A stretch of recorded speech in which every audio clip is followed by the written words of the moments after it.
A little bird returned to its nest, only to find it torn apart by the strong wind. Heartbroken, the bird cried, watching the scattered twigs and leaves.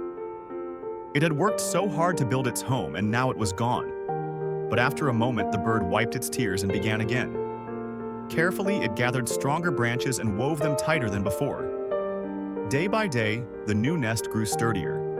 In the end, the bird's nest wasn't just rebuilt, it was stronger. Sometimes, what breaks us teaches us how to build better.